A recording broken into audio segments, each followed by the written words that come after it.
तो एक बार फिर स्वागत है आप सबका हमारे इस YouTube चैनल अमर्स एकेडमी में। बच्चों, मैं अमर यादव स्वागत करता हूं आप सबका हमारे इस YouTube चैनल अमर्स एकेडमी पर। दोस्तों, ये हमारी जो सीरीज़ है 600 मोस्ट इम्पॉर्टेंट क्वेश्चन, ये हम लोग लेके चल रहे हैं। इसमें हमने एक पार्ट कंप्लीट कर लिया है और इसका ये पार्ट 2 आने वाला है। और इस पार्ट 2 में फिर से हम 100 बढ़िया मोस्ट इम्पॉर्टेंट क्वेश्चन देखने वाले हैं वन लाइनर के फॉर्म में, जो साइंस से रिलेटेड हैं। ये सारे पेपर में पूछे जाते हैं, जैसे आरआरबी, एनटीपीसी, सीबी 2 के लिए आपके लिए बहुत इंपॉर्टेंट होगा। आने वाले पेपर ग्रुप डी के लिए बहुत सारे क्वेश्चन इसमें से आने वाले हैं। एसएससी के सभी एग्ज़ाम में क्वेश्चन फंसते हैं, पेट के एग्ज़ाम में, सीईटी के एग्ज़ाम में, और साथ में उत्तर प्रदेश पुलिस के एग्ज़ाम में बहुत सारे क्वेश्चन साइंस के पूछे जाते हैं। वो सब यहाँ से आप लोगों को फ़ायदा मिलने वाला है।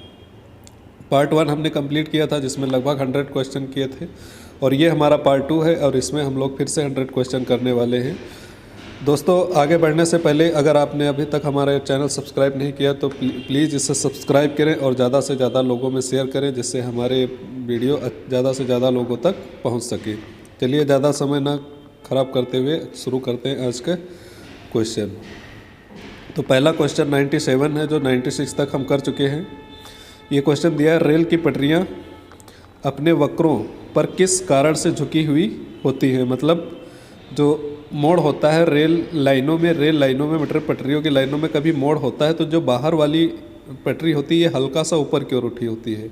जैसे हमारे पास ये रोड है और ये एक पटरी है, ये एक पटरी है अंदर वाली, तो बाहर वाली पटरी हल्का सा यूँ ऊपर उठी होती है। तो इसका कारण क्या होता है? इसका कारण है कि रेलगाड़ी के भार के क्षैतिज घटक से आवश्यक अभिकेंद्र बल प्राप्त किया जा सकता है, क्योंकि रेलगाड़ी के भार का क्षैतिज घटक से आवश्यक अभिकेंद्र बल प्राप्त करने के लिए ऐसा किया जाता है। अगला क्वेश्चन देखते हैं, साइकिल चलाने वाला मोड़ लेते समय क्यों झुकता है? अगर कोई व्यक्ति साइकिल चलाता है तो कहीं पर मोड़ पड़ता है जब, तो साइकिल हल्का सा वो झुका लेता है ऐसे। इसका कारण क्या है?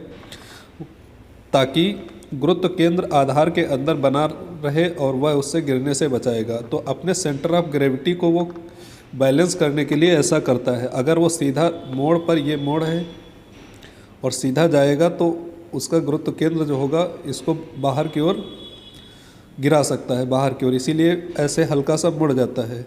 इस मुड़ने की वजह से सेंटर ऑफ ग्रेविटी जो होता है वो उसको गुरुत्व, जो बाहर की ओर फोर्स लगता है, अब केंद्र बल, इसको बैलेंस कर लेता है। अगला क्वेश्चन देखते हैं, क्वेश्चन नंबर 100।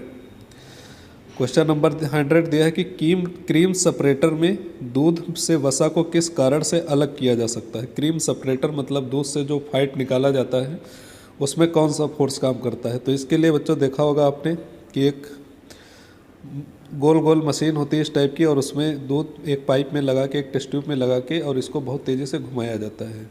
तो जब इसको हम लोग बहुत तेज़ी से घुमाते हैं तो दूध में बाहर की ओर एक बल लगता है, जिसको हम लोग अपकेंद्रीय बल कहते हैं, और इस अपकेंद्रीय बल के कारण ही दूध में जो फैट होता है ये अलग हो जाता है।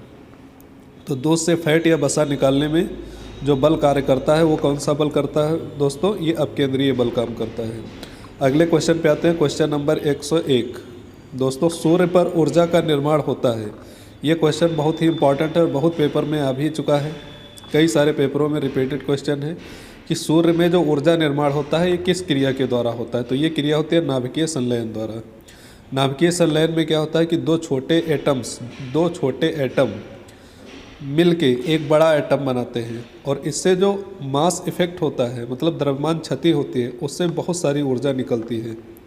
दो छोटे छोटे एटम होंगे और एक बड़ा एटम बनाएंगे, तो इससे बहुत सारी क्या निकलती है? एनर्जी निकलती है। तो इस रिएक्शन को बोला जाता है नाभिकीय संलयन। और कभी कभी जब बड़ा एटम्स होता है और ये टूट के 2 पार्ट में डिवाइड हो जाता है, तब इसमें से कुछ एनर्जी निकलती है, तो ये कहलाता है बच्चों नाभिकीय विखंडन। तो एक भारी नाभिक को 2 छोटे नाभिकों में तोड़ना या टूटना नाभिकीय विखंडन कहलाता है। 2 छोटे छोटे एटम्स को, 2 छोटे छोटे नाभिकों को जुड़कर एक बड़ा नाभिक बनाना और भारी ऊर्जा में निकालना या भारी ऊर्जा उत्सर्जित करना क्या कहलाता है बच्चों? नाभिकीय संलयन कहलाता है। तो जो भी हमारे पास तारे हैं, सूर्य है, इन सब में ऊर्जा का जो स्रोत है, कारण है, ऊर्जा का कारण है, वो कुछ नहीं, बस एक नाभिकीय संलयन अभिक्रिया है। आगे बढ़ते हैं, सूर्य की ऊर्जा उत्पन्न होती है। इसका सेम आंसर क्वेश्चन रिपीट हो गया है कि नाभिकीय संलयन के द्वारा। क्वेश्चन नंबर 103 पे आते हैं। पानी के एक गिलास में बर्फ़ का एक टुकड़ा तैर रहा है। जब बर्फ़ पिघलती है तो पानी के स्तर पर क्या प्रभाव होगा? तो ये बहुत छोटी क्लासों से पढ़ते आ रहे हैं बच्चे हम लोग कि पानी के स्तर पे कोई प्रभाव नहीं पड़ेगा। मान लो एक गिलास पानी से भरा हुआ है और उसमें एक बर्फ़ का टुकड़ा डाल दिया गया है, तो जब बर्फ़ का टुकड़ा पिघलेगा तो पानी, जो बर्फ़ से पानी बनेगा, वो पानी कहाँ जाएगा? तो पानी कहीं नहीं जाता है, वो पानी उसी गिलास में स्तर पर ही बना रहता है, क्योंकि वो ऑलरेडी बर्फ़ का टुकड़ा जो है वो पानी का ही पार्ट है। अगले क्वेश्चन पे आते हैं। पानी से भरी डाट लगी बोतल जमने पर टूट जाएगी क्योंकि? ये क्वेश्चन होता है, इसको आप लोगों ने देखा होगा, घर पे अगर बोतल लगा देते हैं फ्रिज में तो वहाँ पर अगर ऊपर बंद है ढक्कन तो बोतल बहुत टाइट हो जाती है अंदर से। ऐसा क्यों होता है? क्योंकि जब पानी जम जाता है, बर्फ़ बन जाता है, तो जल का आयतन क्या होता है? बढ़ जाता है, हल्का सा इंक्रीज़ हो जाता है। इसका कारण ये रहता है कि जब बर्फ़ जमती है तो पानी के अणुओं के बीच में हल्का सा स्पेस आ जाता है, खाली जगह आ जाती है। उसके कारण बर्फ़ का जो आयतन होगा या बर्फ़ का आकार होगा वो थोड़ा सा बड़ा हो जाता है, हल्का सा बड़ा हो जाता है, या ऐसे कह सकते हैं कि जल का आयतन क्या होता है? इंक्रीज़ हो जाता है। तो उसकी वजह से बोतल में क्या होता है? गैस बन जाती है, या फिर वो टूट सकती है। अगर कांच की बोतल है, प्लास्टिक की बोतल में क्या होगा? वो टाइट पड़ जाएगा बहुत तेज़ी से। अगले क्वेश्चन पे आते हैं। लैंप की बत्ती में तेल चढ़ता है। ये पिछले वीडियो में इसके बारे में कई सारे क्वेश्चन आए थे कि केशिकात्व या कैपिलरी क्रिया होती है, केशिकात्व की क्रिया। तो इसमें वो बताया था कि पानी, अगर कपड़े पे थोड़ा सा पानी पड़ता है तो पूरे कपड़े पे धीरे धीरे फैलने लगता है। तो इसमें छोटी छोटी कैपिलरी मतलब पाइप होते हैं, उन पाइप के द्वारा ये पानी चलता है बहुत तेज़ी से। तो उसी तरह से जब तेल, लैंप जो होता है, लैंप में बत्ती डाली जाती है तो बत्ती में छोटे छोटे केशनलियाँ होती है। कपड़े की बत्ती होती है तो छोटी छोटी केशनलियों के द्वारा जो है तेल ऊपर चढ़ता रहता है। तो उसी को बोला जाता है कि कैपिलरी की क्रिया द्वारा या कैपिलरी क्रिया के कारण बत्ती में जो होगा तेल ऊपर की ओर चढ़ता रहता है। अगले क्वेश्चन पे आते हैं। साबुन के बुलबुले के अंदर का दाब वायुमंडलीय दाब से अधिक होता है। साबुन का बुलबुला जो होता है, ये आप लोगों ने देखा होगा, साबुन के बुलबुले बहुत सारे। तो साबुन के बुलबुले के अंदर का जो प्रेशर होता है वो वायुमंडलीय दाब से अधिक होता है। ठीक है, वायुमंडलीय दाब मतलब बाहर का जो प्रेशर है उससे हल्का सा अधिक रहता है। अगला क्वेश्चन है 107 कि जब शुद्ध जल में डिटर्जेंट डाला जाता है, मतलब पानी में जब साबुन हम लोग घोल देते हैं, डिटर्जेंट पाउडर या फिर निरमा साबुन, तो क्या होता है? तो पृष्ठ तनाव घट जाता है। इसको याद रखने की ज़रूरत है, बहुत इंपॉर्टेंट क्वेश्चन है ये। क्वेश्चन इस टाइप से भी पूछा जाता है कि साबुन या निरमा या डिटर्जेंट से कपड़े जल्दी साफ़ क्यों हो जाते हैं? तो उसका यही कारण है कि पृष्ठ तनाव क्या होता है? पानी का घट जाता है, जिसके कारण पानी कपड़े के छोटे छोटे या बहुत बारीक से जो वो पॉइंट होते हैं, छिद्र होते हैं, छेद होते हैं, सब जगह पे पहुंच जाता है।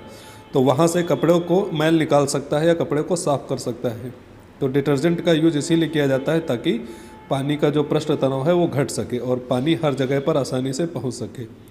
अगला क्वेश्चन नंबर 108 पे आते हैं कि आर्किमिडीज का नियम किससे संबंधित है? तो प्लवन का नियम मतलब तैरने का नियम। ये हमने बताया था कि वो पिछले वीडियो में इसके बारे में काफ़ी डिस्कस किया था कि आर्किमिडीज का सिद्धांत क्या कहता है, और फिर से ही पर वही क्वेश्चन पूछा गया है। तो यहाँ पे हम लिख देंगे प्लवन का नियम मतलब तैरने का नियम। क्वेश्चन नंबर 109 तेल जल के तल पर फैल जाता है, मतलब तेल को अगर हम पानी पे गिर जाता है तेल तो क्या होगा? उस पर फैल जाएगा। ऐसा क्यों होता है? क्योंकि तेल का पृष्ठ तनाव जल से कम होता है। तेल का जो पृष्ठ तनाव है वो जल से कम होता है, जल का पृष्ठ तनाव ज़्यादा होता है। तो जल के पृष्ठ तनाव को तेल पार करके अंदर नहीं जा पाता, इसीलिए ऊपरी सतह पर ही फैल जाता है। क्योंकि तेल हल्का होता है, उसका पृष्ठ तनाव कम होता है, इसकी वजह से ऊपरी सतह पर तेल तैरता है। ये कई बार आप लोगों ने देखा होगा कि पानी में अगर कोई तेल, पेट्रोलियम पदार्थ गिर जाता है तो ऊपर ही चमकता रहेगा, नीला पीला लाल टाइप का। तो उसका कारण यही होता है। अगले क्वेश्चन पे आते हैं, क्वेश्चन नंबर 110 110 में दिया है द्रव की बूंद की आकृति गोलाकार होने का कारण क्या है? तो ये भी पृष्ठ तनाव है। पृष्ठ तनाव के बारे में पिछली क्लास में हम लोगों ने अच्छे से बात की थी। तो जो द्रव की बूंद होती है गोलाकार क्यों होती है? क्योंकि जल के जो पृष्ठ होता है या पृष्ठ तनाव जो होता है ये जल के पृष्ठ को मिनिमाइज करने का काम करता है, मतलब कम से कम, इसीलिए बूंद को जो होगा गोल गोल शेप में कन्वर्ट कर देता है। तो बूंद के आकार मतलब जल की बूंद या द्रव की बूंद का गोला होने का कारण क्या है, उसका पृष्ठ तनाव। अगला है वर्षा की बूंद गोलाकार होती है तो सतही तनाव के कारण। सतही तनाव मतलब पृष्ठ तनाव के कारण, इसका भी वही सेम रीज़न है जो ऊपर वाले का था। एक द्रव बूंद की प्रकृति गोल आकार होने की होती है जिसका कारण क्या है, पृष्ठ तनाव। वही क्वेश्चन कई बार पेपरों में पूछा गया है, बस अलग अलग प्रकार से पूछा जाता है। अगला क्वेश्चन आते हैं कि स्थिर पानी में मिट्टी का तेल डालने पर मच्छर कम होते हैं क्योंकि यह लार्वा को सांस में बाधा डालता है। क्योंकि ये क्या करेगा, जो मच्छर के छोटे छोटे लार्वा होते हैं उनको सांस लेने में बाधा डालता है। क्यों? क्योंकि जल की सतह पर लार्वा होता है और ये जो मिट्टी का तेल होता है जल की सतह पर एक परत बना लेता है, तो ये लार्वा क्या होगा, बाहर से सांस नहीं ले पाता है, मतलब इस तरह से लार्वा सारे नष्ट हो जाते हैं। तो इस कारण क्या होता है, मच्छर कम होते हैं।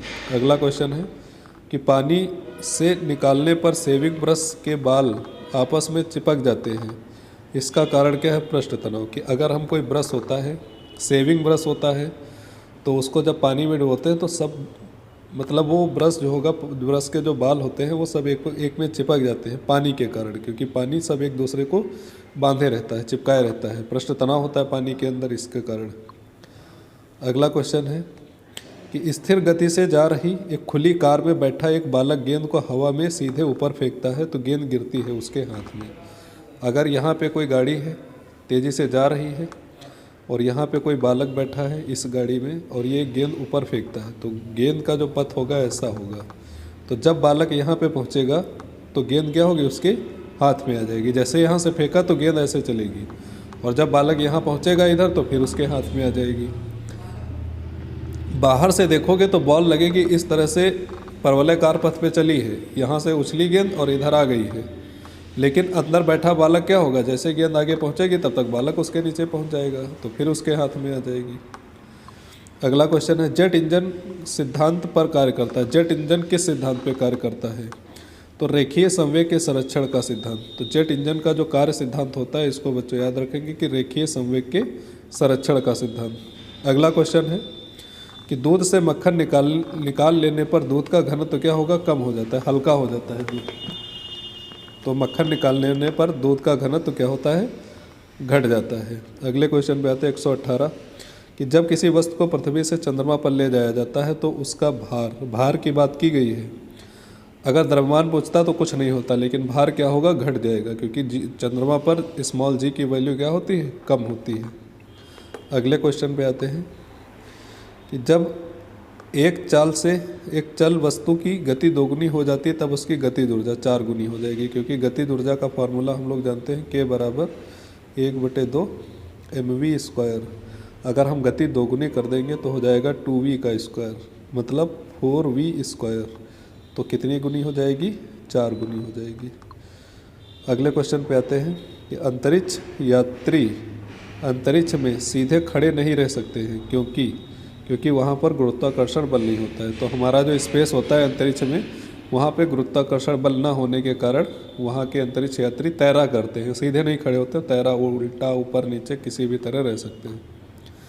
अगला क्वेश्चन है 121 संवात्मक कमरे में छत के निकट लगाए जाते हैं क्योंकि सांस में छोड़ी हुई गर्म हवा ऊपर की ओर उठती है और वो बाहर चली जाती है। ये जो एग्जॉस्ट होते हैं बच्चों, उसके बारे में पूछ रहा है।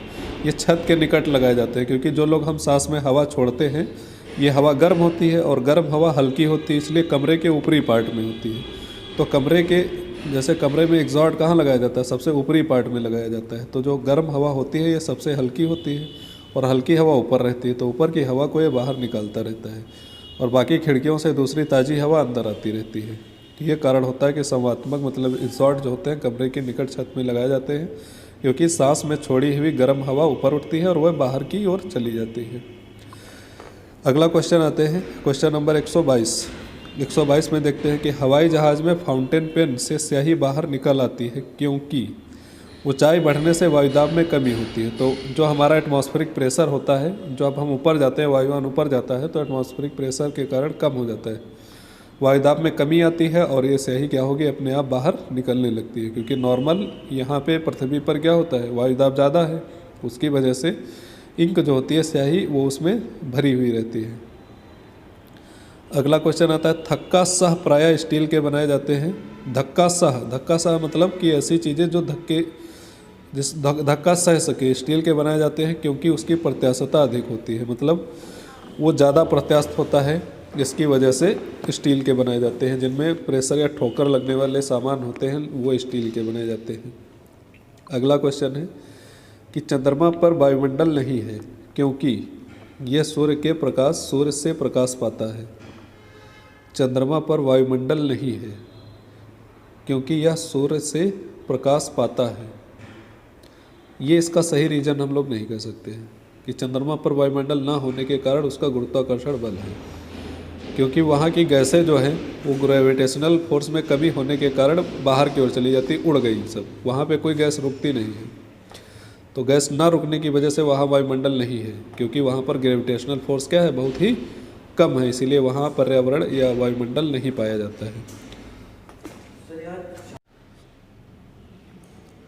अगला क्वेश्चन दे दिया है 125 कि एक हार्स पावर में कितने वाट के बराबर होता है। तो ये 746 वाट के बराबर होता है, इसको हम लोग याद रखेंगे। अगला क्वेश्चन है एक कार की गति 36 किलोमीटर प्रति घंटा है, इसे मीटर प्रति सेकंड में व्यक्त करेंगे। तो इसका सिंपल सा वो होता है कि इसको 5/18 से डिवाइड कर देंगे, तो 18 दूने 36, 5 × 2 10 मीटर पर सेकंड। ये बच्चों वाला क्वेश्चन है, बिल्कुल सरल आसान सा।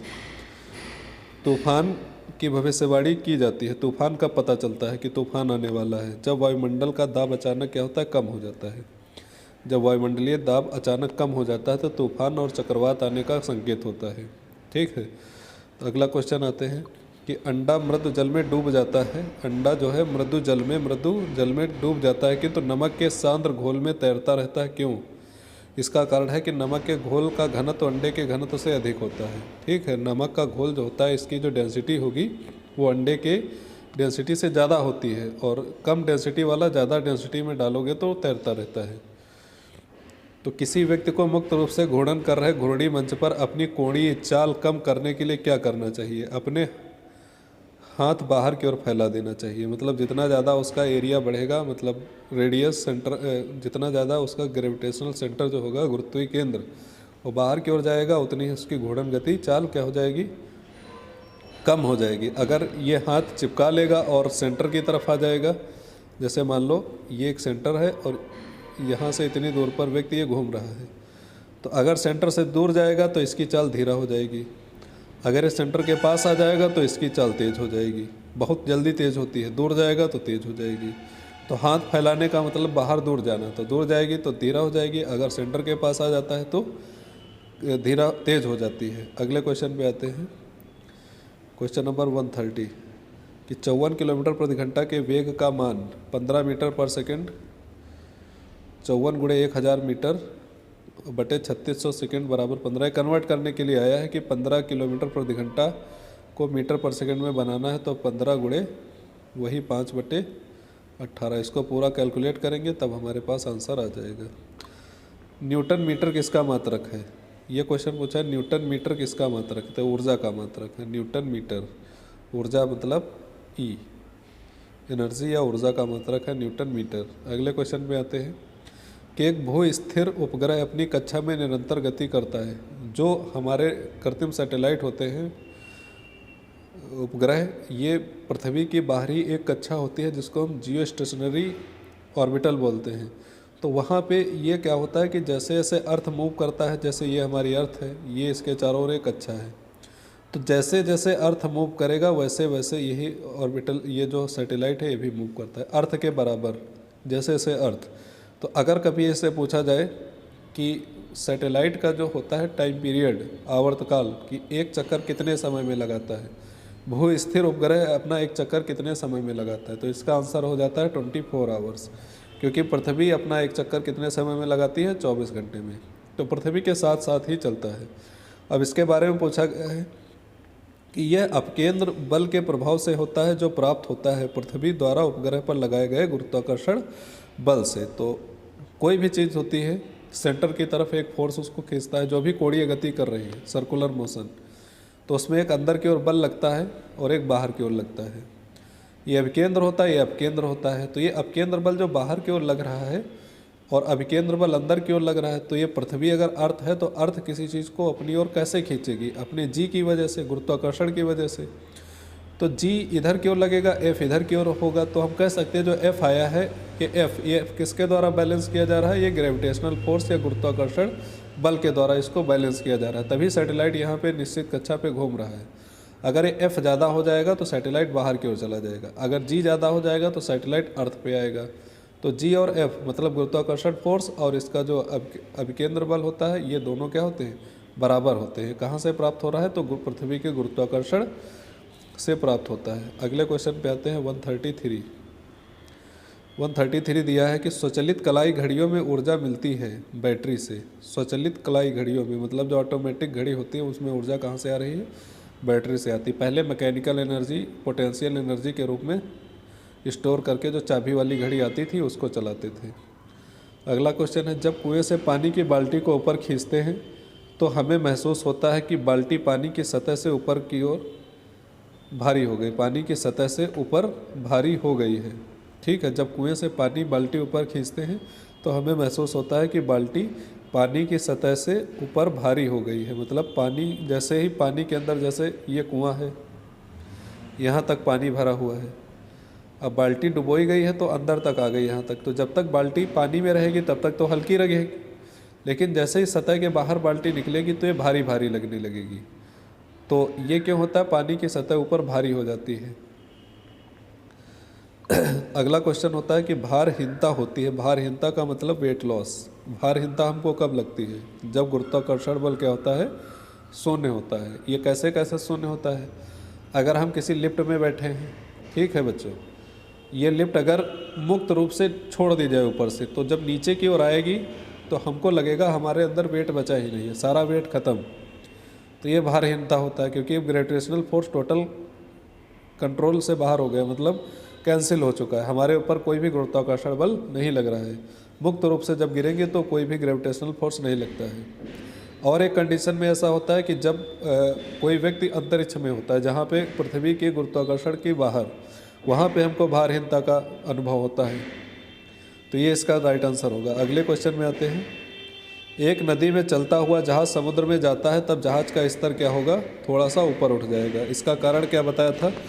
एक क्वेश्चन दोबारा रिपीट कर रहा है। इसका कारण ये था कि जो समुद्री जल का घनत्व होता है डी, ये ज़्यादा होता है।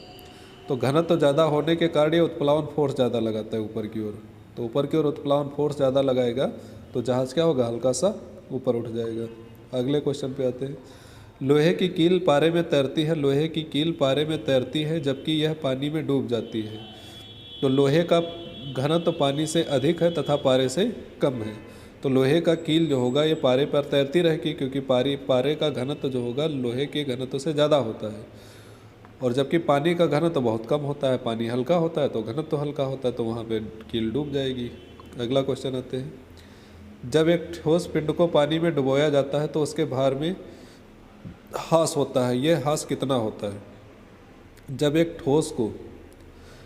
ठोस पिंड को पानी में डुबोया जाता है तो उसके भार में कमी आती है, ह्रास होता है। तो ये कमी कितनी होती है? तो पिंड जितना पानी विस्थापित करेगा, मान लो पिंड ने 100 ग्राम पानी विस्थापित किया तो जो पिंड होगा उसके भार में 100 ग्राम की कमी आएगी।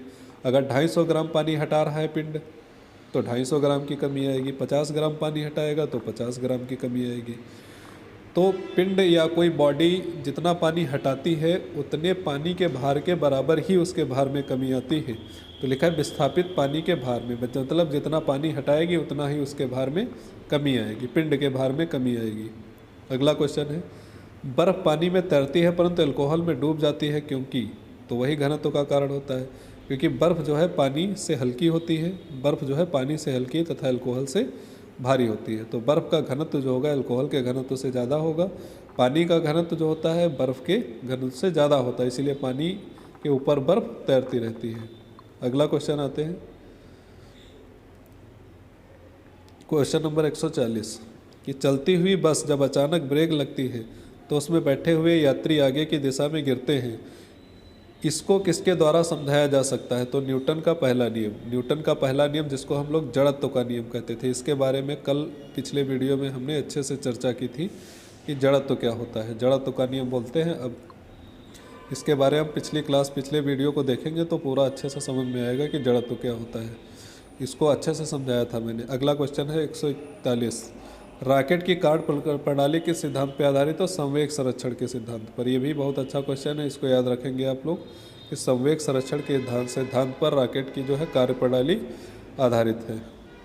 अगला क्वेश्चन आते हैं 142, अश्व यदि एकाएक चलना प्रारंभ कर दे तो अश्वरोही गिरने की आशंका का कारण है विश्राम जड़त्व। जड़त्व ही है न्यूटन का प्रथम नियम। जैसे बस में ब्रेक लगाने से आदमी आगे की ओर चलता है और बस जैसे ही चलना शुरू कर देती है तो आदमी पीछे की ओर झुक जाता है।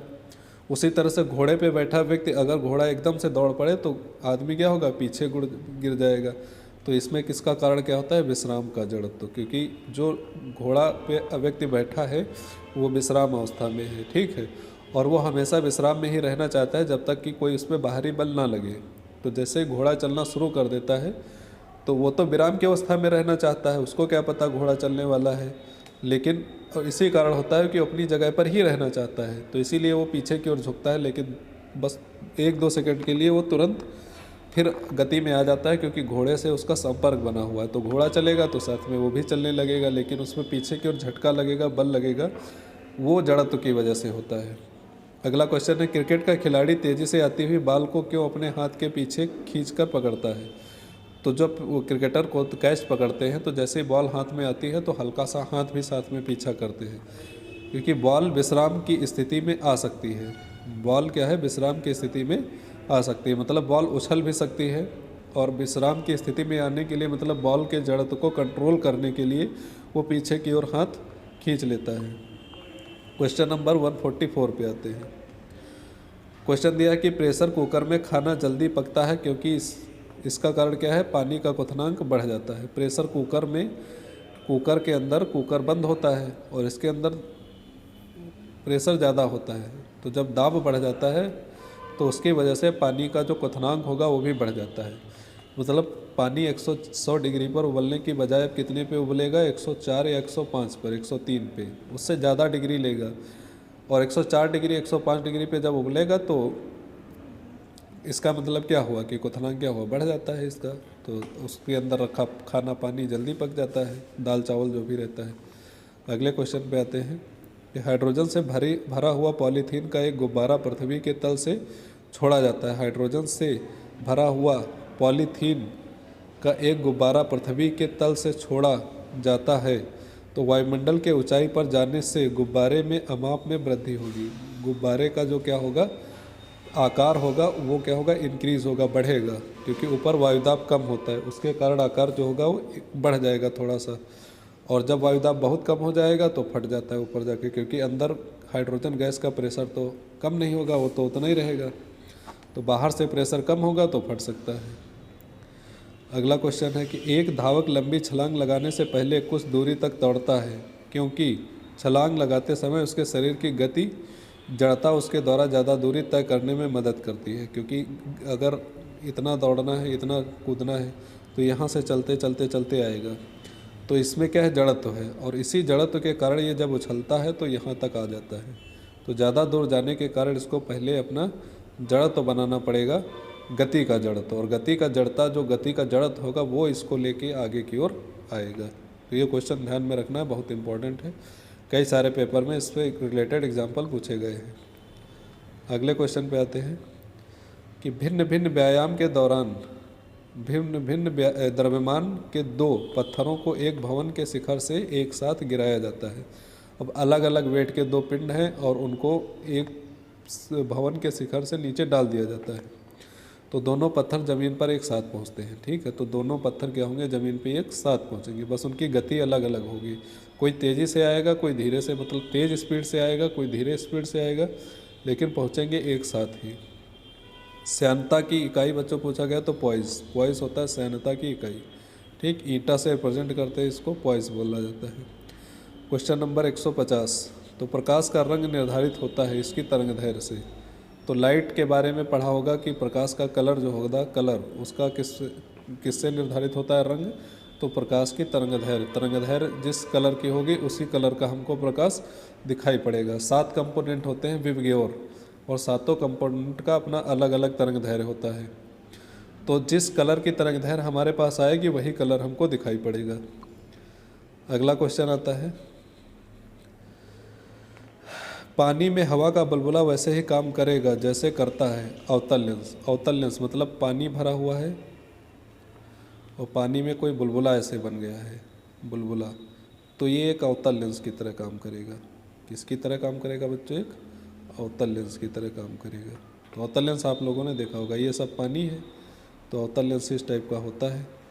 तो पानी के अंदर कोई बुलबुला होगा तो वो अवतल लेंस की तरह काम करता है, मतलब अवतल लेंस लगेगा कि अवतल लेंस की तरह बिहेव करता है। अगला क्वेश्चन है 152, हम पृथ्वी के पृष्ठ पर सूर्य के प्रकाश प्राप्त करते हैं, ये प्रकाश के किस प्रकार के किरण पुंज हैं? ये समांतर किरण पुंज है। ठीक है, समांतर किरण आता है पूरा प्रकाश हमारे पास। सिंपल क्वेश्चन था। अगला देखते हैं कि माध्यम के तापमान में वृद्धि के साथ प्रकाश की गति क्या होती है? तो तापमान का प्रकाश की गति पे कोई फर्क नहीं पड़ता है, वैसे ही रहती है। चाहे ठंडा माध्यम हो चाहे गर्म माध्यम हो, प्रकाश की तरह चाल पर कोई भी प्रभाव नहीं पड़ेगा। बस प्रकाश की चाल पर प्रभाव किस प्रकार का पड़ता है? अपवर्तनांक का, कि अगर माध्यम का अपवर्तनांक चेंज होता है तो प्रकाश में गति भी चेंज होगी।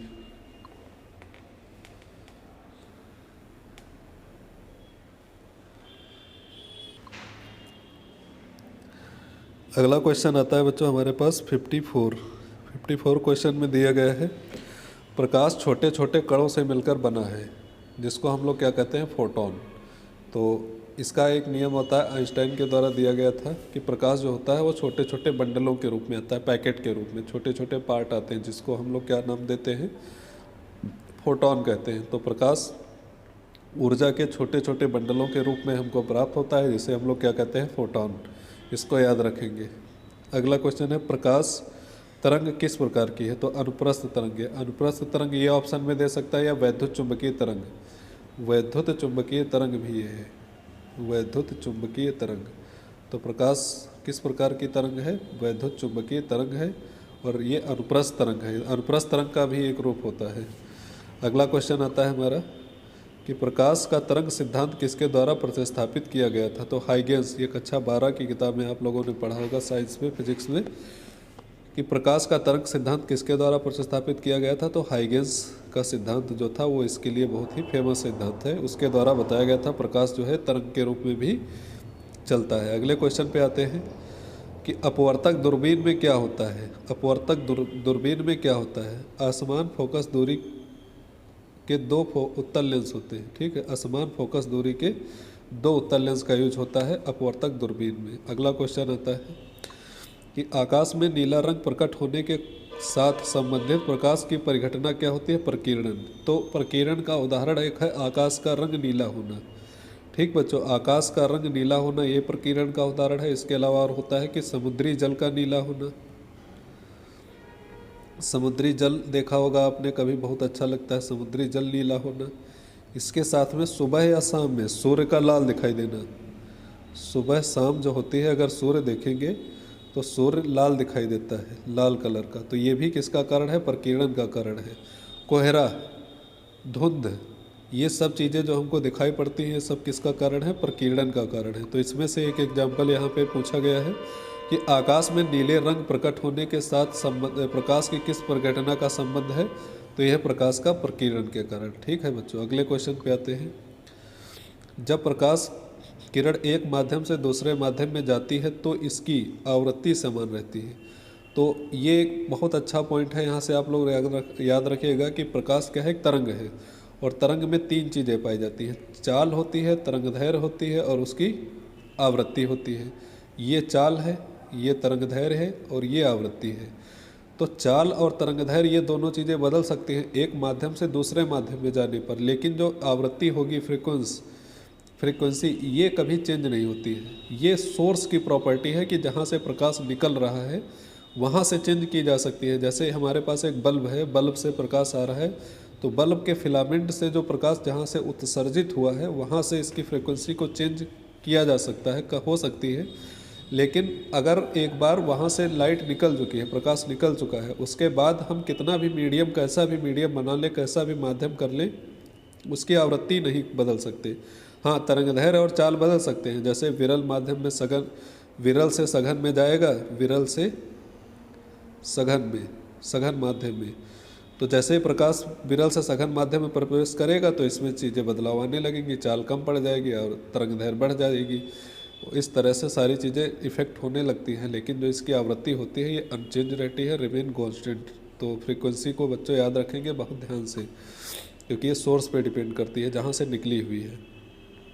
अगला क्वेश्चन फिर वही आता है कि आकाश का रंग नीला प्रतीत होता है क्योंकि छोटी तरंगदैर्घ्य वाला प्रकाश बड़ी तरंगदैर्घ्य वाले प्रकाश की अपेक्षा वायुमंडल में नीला प्रतीत होता है। तो ये एक अपना ऑप्शन पे डिपेंड करता है क्वेश्चन कि क्वेश्चन किस टाइप से या किस ऑप्शन में पूछा गया है, वहाँ से आप लोग सही कर सकते थे, लेकिन कॉन्सेप्ट वही है जो पीछे बताया गया है आप लोगों को। दोस्तों अगला क्वेश्चन हमारे पास है 161। तो क्वेश्चन दिया है कि किस गुणधर्म के कारण पानी से भरे बर्तन में डुबोई गई छड़ी मुड़ी हुई प्रतीत होती है। तो ये प्रकाश का अपवर्तन होता है कि जैसे हमारे पास एक डिब्बे में पानी है, पानी यहाँ तक भरा हुआ है और इसमें कोई हम छड़ी ऐसे डालेंगे तो हल्का सा ये मुड़ी हुई दिखाई देगी, यूँ। ये छड़ी है, ये से मुड़ी हुई दिखाई देगी, छोटी दिखाई देती है। तो ये क्या कारण होता है? तो प्रकाश का अपवर्तन की घटना है ये, कि छड़ी का मुड़ा हुआ दिखाई देना। पूर्ण आंतरिक परावर्तन होता है जब प्रकाश जाता है हीरे से कांच में। हीरे से कांच का मतलब क्या होता है कि विरल सघन माध्यम से, सघन मतलब कठोर माध्यम से विरल माध्यम की ओर। तो TIR टोटल इंटरनल रिफ्लेक्शन, पूर्ण आंतरिक परावर्तन की घटना तभी होगी जब प्रकाश सघन माध्यम से किस माध्यम में प्रवेश कर रहा होगा? विरल माध्यम में। तभी ऐसा हो सकता है, अन्यथा नहीं होगा। तो हीरे से कांच में जाते समय, क्योंकि हीरा सघन है, कांच है क्या है? विरल है। हीरा कठोर है, कांच सॉफ्ट है। तो हीरे से कांच में जाते समय प्रकाश का पूर्ण आंतरिक परावर्तन हो सकता है। या ऐसे कह सकते हैं कि पानी से हवा में आते समय पूर्ण आंतरिक परावर्तन हो सकता है, या कांच से पानी में आते समय पूर्ण आंतरिक परावर्तन हो सकता है। मतलब सघन माध्यम से विरल माध्यम की ओर जब प्रकाश जाएगा तब पूर्ण आंतरिक परावर्तन हो सकता है। इसका ध्यान में रखना है आप लोगों को। अगला क्वेश्चन है इंद्रधनुष बनने का कारण है। तो वायुमंडल में सूर्य की किरणों का जल बूंदों द्वारा परावर्तन। ठीक, इंद्रधनुष बनने का कारण क्या है कि वायुमंडल में जो सूर्य की किरणें होती हैं वो परावर्तित कर दी जाती हैं किसके द्वारा? जल की बूंदों के द्वारा। तो वहाँ पे प्रकाश का क्या होता है? डिस्पर्जन हो जाता है, प्रक्षेपण, विक्षेपण हो जाता है। तो प्रकाश के रंग जो होते हैं वो अलग अलग दिखाई देने लगते हैं। तो इसके कारण इंद्रधनुष के सातों कलर हमको अलग अलग दिखाई देते हैं। अगला क्वेश्चन आता है मृग तृष्णा मिराज उदाहरण है पूर्ण आंतरिक परावर्तन का। मिराज क्या होता है बच्चों? जब गर्मियों के मौसम में रोड पे हम जाते हैं तो वहाँ पे या बहुत ठंडी गर्मी, मृग मृचिका आप लोगों ने पढ़ा होगा, मिराज पढ़ा होगा। तो वहाँ पे सड़क पे दूर देखोगे, बहुत दूर से सड़क पे तो लगेगा कि कुछ चमकीला चमकीली चीज़ दिखती है, पानी पड़ा है ऐसा लगेगा, लेकिन पास में जाओगे तो पानी नहीं मिलता है। तो ये जो घटनाएं होती है पूर्ण आंतरिक परावर्तन के कारण होती है। इसी का एक उदाहरण मृग मृचिका है, इसी का एक उदाहरण ये है मिराज है। तो इसके बारे में आप लोग ध्यान में रखिएगा, पूर्ण आंतरिक परावर्तन इसका आंसर होगा। जैसे हीरे का चमकना ये भी पूर्ण आंतरिक परावर्तन का कारण है, प्रकाशिक तंतु ये भी पूर्ण आंतरिक परावर्तन का कारण है। तो ये 2-3 एग्जाम्पल बहुत अच्छे से याद रखना है आप लोगों को।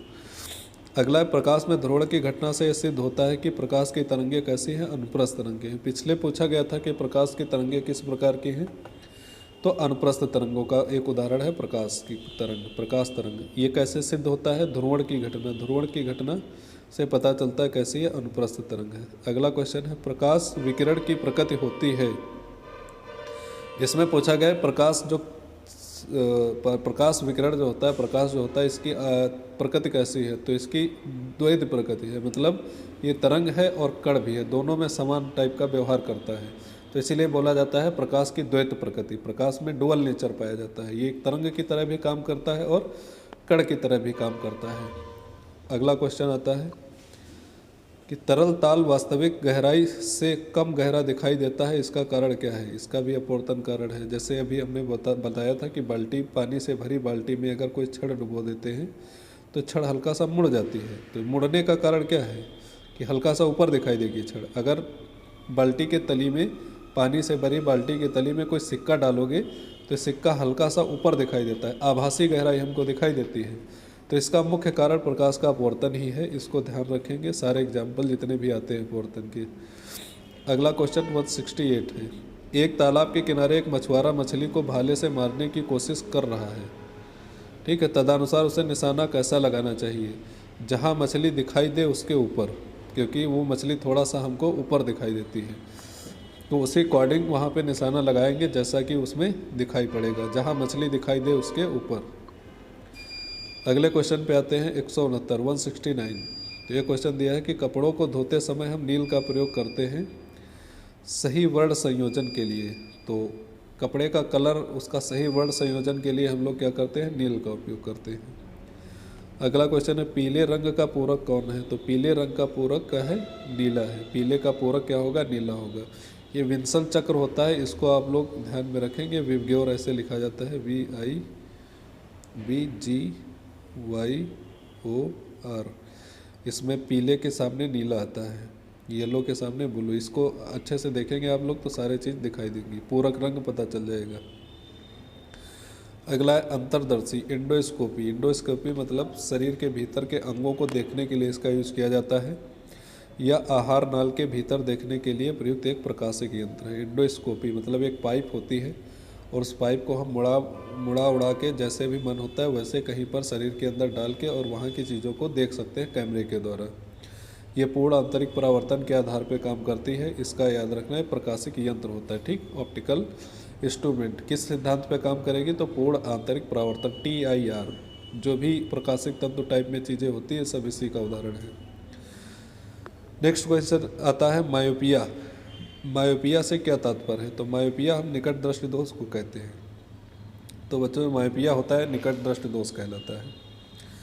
अगला क्वेश्चन, हाइपरमेट्रोपिया का अर्थ होता है ये दूर दृष्टि दोष होता है। निकट दृष्टि दोष में क्या होता है? हमें दूर की चीज़ें साफ नहीं दिखाई देती हैं। दूर दृष्टि में होता है हमें पास की चीज़ें साफ नहीं दिखाई देती हैं, तो इनको ध्यान में रखेंगे। अगला क्वेश्चन आता है, एक आदमी 10 मीटर से अधिक दूरी की वस्तु स्पष्ट नहीं देख पाता है, वह किस दोष से, दृष्टि दोष से पीड़ित है? तो मायोपिया मतलब निकट दृष्टि दोष से, क्योंकि 10 मीटर निकट होता है, तो निकट दृष्टि दोष से पीड़ित हुए। अगला क्वेश्चन आता है कि एक मनुष्य 1 मीटर से कम दूरी की वस्तु को स्पष्ट नहीं देख पाता है, तो वह व्यक्ति किस दोष से पीड़ित है? तो दूरदृष्टि दोष से। दूरदृष्टि दोष में क्या होता है? वो पास की चीज़ें नहीं देख पाता है। ल्यूमेन पूछा गया है किसका मात्रक है? तो कल पिछले वाले वीडियो के शुरुआत में ही इसको हमने बताया था, ज्योतिफ्लक्स का मात्रक होता है। दूरबीन टेलीस्कोप क्या है? तो दूर की वस्तुओं को देखने का यंत्र क्या है? दूरबीन है। दूरबीन इसके नाम से ही पता चलता है कि दूर की चीज़ों या खगोलीय पिंडों को देखने के लिए दूरबीन टेलीस्कोप का प्रयोग किया जाता है। अगला क्वेश्चन आते हैं, सूर्य के प्रकाश को धरती के समय पर पहुंचने में लगा समय क्या है? मतलब सूर्य का प्रकाश धरती की सतह पर पहुंचने में लगने वाला समय 8.5 मिनट। ठीक है बच्चों। प्रकाश की गति पूछी गई है, 3 × 10⁸ मीटर पर सेकेंड होता है। कहीं कहीं पर लिखा होता है 3 × 10⁻10 सेंटीमीटर पर सेकेंड होता है। तो ये सब यूनिट हैं, ये आप लोग ध्यान में रखेंगे। अगला क्वेश्चन है, सूर्य ग्रहण के समय सूर्य का कौन सा भाग दिखाई देता है? किरीट। इसको हम लोग कोरोना कहते हैं। जो सूर्य का बाहरी भाग होता है, ये हमारे पास सूर्य है। ये जो बाहरी पार्ट होता है, जो प्रकाश मंडल इसका, ये वाला पार्ट, ये किरीट कहलाता है, कोरोना। इसी के नाम पे जो हमारे पास वायरस आया है उसका नाम क्या रखा गया? Corona virus. क्योंकि कोरोना वायरस भी कुछ इसी तरह का था, उसमें स्पाइक्स निकले हुए थे। जैसे सूर्य के बाहरी भाग को किरीट या कोरोना कहते हैं, तो उसी जैसा ये वायरस दिखता था, तो उसी के नाम पे इसका नाम रखा गया था, कोरोना वायरस।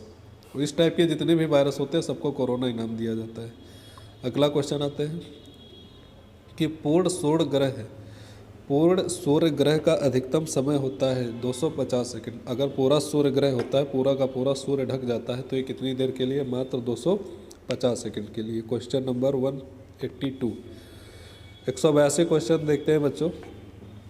दोस्तों, यदि सूर्य ग्रहण तब होता है, सूर्य ग्रहण कब होता है? सूर्य ग्रहण तब होता है जब सूर्य और पृथ्वी के बीच में क्या आ जाता है?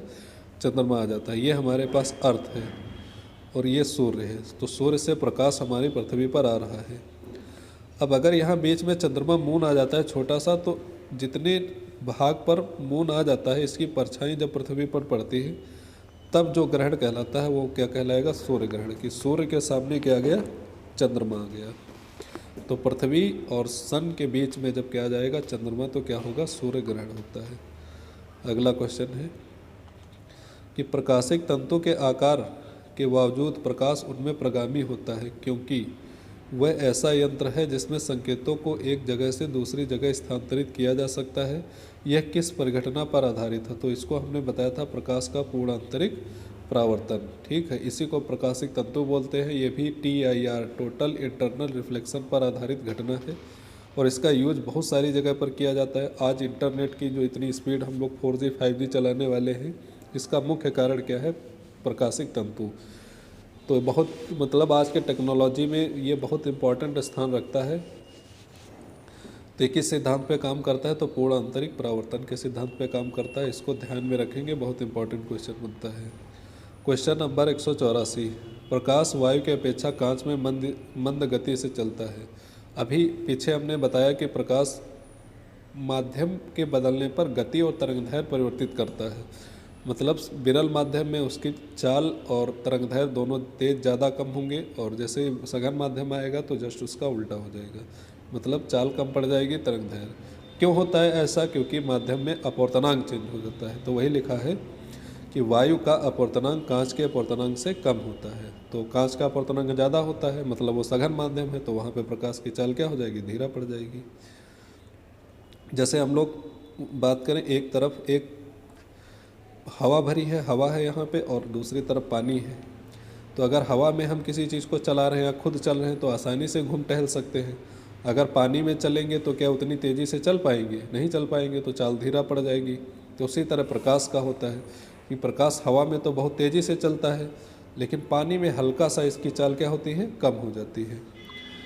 अगला क्वेश्चन देखते हैं कि जब प्रकाश की तरंगें वायु से कांच में होकर गुजरती हैं तब कौन से परिवर्तन प्रभावित होंगे, केवल तरंगदैर्घ्य तथा वेग। पिछले तो तरंग के पास केवल तीन चीज़ होती है, V बराबर लैम्डा इंटू न्यू, तरंगदैर्घ्य गुणे आवृत्ति। आवृत्ति बताया कभी बदलेगी नहीं, माध्यम कैसा भी कर लो, दो चीज़ें बदलती हैं, एक वेग और एक तरंगदैर्घ्य। तो वेग और तरंगदैर्घ्य यही बदलेंगी जब भी प्रकाश किसी एक माध्यम से दूसरे माध्यम में जाएगा। कम होंगी या ज़्यादा होंगी वो अलग की चीज़ है, लेकिन परिवर्तन केवल दो ही चीज़ों में होता है, आवृत्ति में कभी कोई परिवर्तन नहीं होता है। तो अब ये बात अच्छे से आप लोगों को समझ में आ गई होगी, कई बार ये चीज़ मैं बता चुका हूँ। दोस्तों आगे बढ़ते हैं 100 नंबर 86, क्वेश्चन 186 कि जब एक व्यक्ति तीव्र प्रकाश क्षेत्र से अंधेरे कमरे में प्रवेश करता है तो उसे कुछ समय के लिए स्पष्ट दिखाई नहीं देता है, बाद में धीरे धीरे उसे चीज़ें दिखाई देने लगती हैं। इसका कारण क्या है, कि आँखों का अंधेरे के प्रति कुछ समय में अनुकूलित होना। तो आँखें क्या होती है, जैसे हम उजाले में हैं, मान लो छत पे हैं गर्मियों के मौसम में और धूप हो रही है, तो आँखों का जो छिद्र होता है छोटा सा अंदर, वो छोटा पड़ जाता है। क्यों, क्योंकि प्रकाश कम जाए हमारे अंदर, बाहर प्रकाश ज़्यादा है तो इसीलिए वो छिद्र क्या होता है, छोटा पड़ जाता है। और जैसे हम अचानक कमरे में अंधेरे में चले जाते हैं तो छिद्र छोटा है, तो अंधेरे कमरे की जो चीज़ों का प्रकाश होता है वो हमारी आँखों में पूरा तरह से नहीं जा पाता है। फिर धीरे धीरे छिद्र क्या होता है, बढ़ जाता है, तब प्रकाश ज़्यादा आँखों में जाने लगता है। तो धीरे धीरे कमरे की कुछ चीज़ें क्या होने लगेंगी, थोड़ा बहुत दिखाई देने लगती है, समझ में आने लगता है कहाँ पे क्या रखा है। इसी तरह से अगर अंधेरे में हो 10-15 मिनट 20 मिनट अंधेरे में बैठे रहो, देखते रहो सारी चीज़ें, और अचानक उजाले में चले जाओ तो आंखें खुलेंगी नहीं, क्योंकि ये छिद्र जो होता है वो हमारा बड़ा है, और बाहर प्रकाश में आएंगे तो ज़्यादा रोशनी आंखों में जाएगी, तो ये हमारी आंखें बर्दाश्त नहीं कर पाएंगी, तो आंखें बंद हो जाएंगी। फिर धीरे धीरे ये जो होगा ये फिर से छोटा होगा, अपने आप को क्या करेगा, नॉर्मलाइज कर लेगा, और फिर से प्रकाश मात्रा कम अंदर जाएगी तो आंखें हमारी फिर से सारी चीज़ें प्रॉपरली देखने लगती है। नेक्स्ट क्वेश्चन पे आते हैं, क्वेश्चन नंबर 187।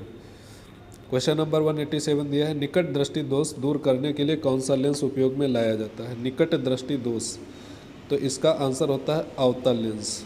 अवतल लेंस किस टाइप का होता है, इस टाइप का। इसका अगर बीच वाला पॉइंट देखेंगे तो देखेंगे निकट निकट है, पास पास है, इसीलिए निकट दृष्टि दोष। उत्तल लेंस में अगर देखेंगे तो ये बीच वाला पॉइंट दूर दूर है, देखो ये बीच पॉइंट, इसका बीच पॉइंट पास पास है, इसका जो मिडिल वाला पॉइंट ये दूर दूर है, तो इसीलिए इसका यूज़ कब किया जाता है, दूर दृष्टि दोष में किया जाता है। ये पास पास है तो निकट दृष्टि दोष में। ये ट्रिक है याद करने की, क्योंकि बहुत सारे बच्चे बहुत बार क्वेश्चन गलत कर देते हैं। निकट में उत्तर लगा देंगे और दूर दृष्टि दोष में उत्तर लगा के उल्टा काम कर देते हैं। तो ये एक छोटी सी ट्रिक बताई है, अगर आप लोग ध्यान रखेंगे तो बहुत अच्छा आगे आप फ़ायदा होने वाला है इससे। अगला क्वेश्चन देखते हैं कि अवतल लेंस हमेशा किस प्रकार के प्रतिबिंब बनाते हैं। अवतल लेंस में ये आभासी प्रतिबिंब बनाता है, इमेजनरी। अवतल लेंस में आभासी प्रतिबिंब बनता है हमेशा। ठीक है बच्चों, अगले क्वेश्चन आते हैं, साबुन के पतले झाग में चमकदार रंगों का बना किस परिघटना का परिणाम कहलाता है। तो बहुलित परावर्तन और व्यतिकरण। व्यतिकरण की क्रिया के कारण जो हमारा बुलबुला होता है, ठीक है, झाग बुलबुला, वो कई रंग का दिखाई देता है, नीला, पीला, लाल, हरा। तो इसका कारण क्या होता है, परावर्तन भी और व्यतिकरण। व्यतिकरण हम लोगों ने इंटर में पढ़ा है, जो लोग भी साइंस साइड से पढ़े होंगे तो वहाँ व्यतिकरण पढ़ा होगा। अगला क्वेश्चन आते हैं,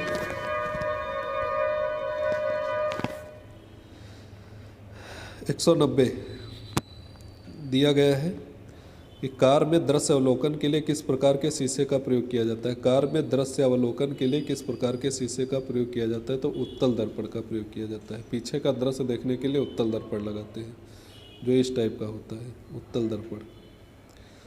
अगला क्वेश्चन आता है, यदि एक निकट दृष्टिग्रस्त क्षेत्र नेत्र सुदूर बिंदु 200 सेंटीमीटर है तो लेंस की क्षमता क्या होगी। एक निकट दृष्टिगत या दृष्टिदोष नेत्र का सुदूर बिंदु 200 सेंटीमीटर है तो लेंस की क्षमता क्या होगी। तो इसको हम लोग कैलकुलेट करेंगे। इसके लिए एक फार्मूला यूज होता है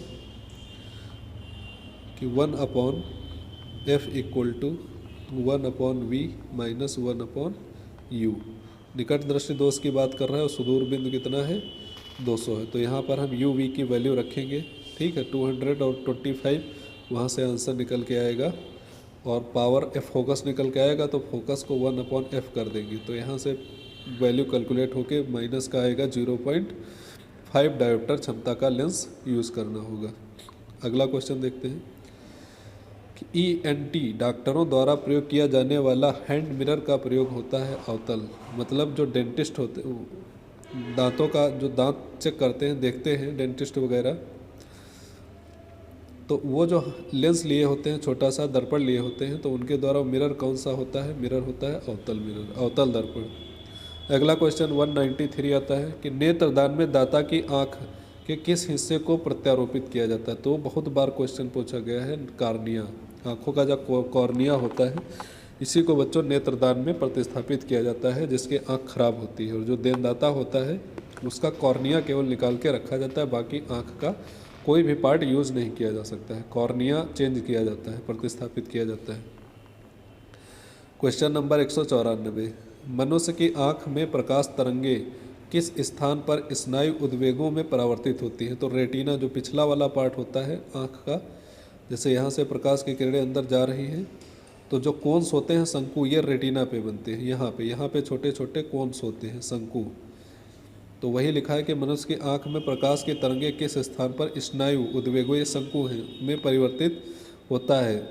स्नायु उद्वेगों मतलब जो माइंड में हमारे सिग्नल जाते हैं, क्या चीज़ हम देख रहे हैं, इसका परिवर्तन कहाँ पे होता है, तो ये रेटिना पर होता है। अगला क्वेश्चन आता है कि स्वस्थ नेत्र के लिए स्पष्ट दृष्टि की न्यूनतम दूरी क्या होती है। बच्चों 25 सेंटीमीटर। ये सब लोग जानते हैं कि स्पष्ट दृष्टि की न्यूनतम दूरी कितनी होती है, 25 सेंटीमीटर।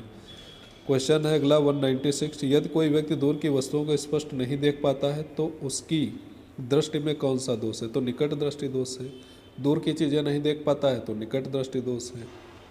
निकट की चीज़ें नहीं देख पाता है तो दूर दृष्टि दोष है। अगला क्वेश्चन आता है 197, निकट दृष्टि दोष से पीड़ित व्यक्ति को दूर की वस्तुएं नहीं दिखाई देती हैं। उसका जस्ट उल्टा है कि निकट दृष्टि दोष अगर है तो दूर की वस्तुएं उसको नहीं दिखाई पड़ेंगी। क्वेश्चन नंबर 198 आता है कि निकट दृष्टि दोष से पीड़ित व्यक्ति में चश्मे का प्रयोग किया जाता है। तो वही अभी बताया है, निकट मतलब पास पास, जिसमें निकट होता है। तो अवतल में निकट होता है तो अवतल लेंस। फिर 199 क्वेश्चन आता है कि दूर दृष्टि दोष से पीड़ित व्यक्ति को निकट की वस्तुएं दिखाई नहीं। वही चीज़ है, दूर दृष्टि दोष व्यक्ति होगा तो निकट की वस्तुएं दिखाई नहीं देंगी। 200 क्वेश्चन नंबर 200, प्राथमिक रंग है वे रंग जो अन्य रंगों के मिश्रण से उत्पन्न नहीं किए जा सकते हैं।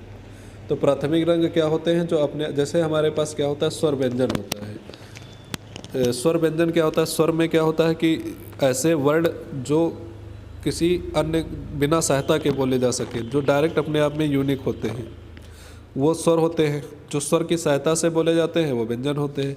उसी तरह से प्राथमिक रंग क्या होता है कि ऐसे कलर जो स्वयं अपने आप में यूनिक है, उनको किसी दूसरे की सहायता से नहीं बनाया जा सकता है, वो खुद अपने आप में पूरे होते हैं, तो उसको प्राथमिक रंग कहा जाता है। RGB आप लोगों ने पढ़ा होगा, रेड ग्रीन ब्लू, इनको किसी से बनाया नहीं जा सकता है, ये खुद अपने आप में पूरे हैं। इनको मिला के अदर कलर बनाए जा सकते हैं, वो व्युत्पन्न या सेकेंडरी रंग कहलाएंगे। तो वही लिखा है कि प्राथमिक रंग वे रंग हैं जो अन्य रंगों के मिश्रण से उत्पन्न नहीं किए जा सकते हैं। अगला क्वेश्चन आता है कि प्राथमिक रंग कौन कौन से हैं? तो RGB, रेड ग्रीन ब्लू, वही जो हमने बताया था, इसको ध्यान रखेंगे आप, कई बार पूछा गया है पेपरों में। पेट अथवा शरीर के अन्य आंतरिक अंगों का अन्वेषण के लिए प्रयुक्त तकनीकी एंडोस्कोपी, इसके बारे में बताया है कि शरीर के आंतरिक भागों में जो हमारे पास एंडोस्कोपी की जाती है वो किस क्रिया पर आधारित है? तो पूर्ण आंतरिक परावर्तन पर आधारित है। तो TIR पर कई सारी चीज़ें हम लोगों ने देखा, प्रकाशिक तंतु देख लिया, हीरे का चमकना देख लिया, और ये एंडोस्कोपी जो यूज होता है इसमें पूर्ण आंतरिक परावर्तन का प्रयोग किया जाता है। तो ये सारी चीज़ें हैं जो पूर्ण आंतरिक परावर्तन की वजह से होती हैं। तो यहाँ पर हमारा वीडियो समाप्त होता है और ये 202 क्वेश्चन हम लोगों ने कर लिए हैं। इसके आगे के क्वेश्चन अगले वीडियो में करेंगे। उम्मीद है कि आप लोगों को वीडियो बहुत अच्छा लगा होगा और सारी चीज़ें अच्छे से समझ में आई होंगी। दोस्तों, अगर वीडियो आपको अच्छा लगता है तो प्लीज़ ये चैनल सब्सक्राइब करो और ज़्यादा से ज़्यादा लोगों को शेयर करो, जिससे हमारे वीडियो सारे लोगों तक पहुंच पाए। और वीडियो कैसा लगा इस पे आप लोग कमेंट ज़रूर करिएगा, कुछ जैसा भी आप लोगों को लगा होगा, और उम्मीद करते हैं कि अच्छा ही लगा होगा और धीरे धीरे हम और सुधार करने की कोशिश करेंगे। वीडियो देखने के लिए बहुत बहुत थैंक्स आप लोगों का। Bye bye.